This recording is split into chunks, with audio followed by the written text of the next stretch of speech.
आज हम बात करेंगे 7 स्वरों के बारे में। 7 स्वरों के रस, उनका समय, उनकी चीज़ें, हम सब कुछ जानेंगे। 7 स्वरों का अध्ययन करते समय हम ये पाते हैं कि सभी स्वरों का संबंध जो है रस से होता है। सभी स्वरों की उत्पत्ति स्थान जो हैं वो निश्चित होते हैं।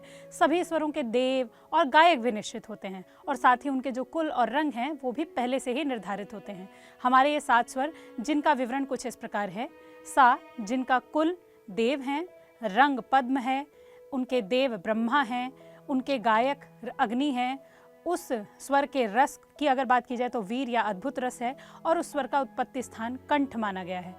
रे की बात करें तो उसका कुल ऋषि है, रंग शुक्र है, देव अग्नि है, गायक ब्रह्मा है और रस की बात की जाए तो वीर या अद्भुत रस है और उत्पत्ति स्थान सिर है। ग के कुल की बात की जाए तो ग का कुल देव है, रंग सुनहरा है, देव सरस्वती हैं, गायक चंद्रमा है, रस करुण है और उत्पत्ति स्थान नाक माना गया है।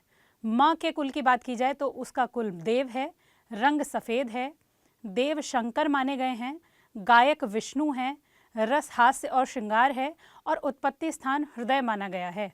पंचम की बात की जाए तो पंचम का कुल पितृवंश है, उसका रंग काला है, देव इंद्र को माना गया है, गायक नारद माने गए हैं, रस में हास्य और श्रृंगार रस माने गए हैं और उत्पत्ति स्थान सिर माना गया है।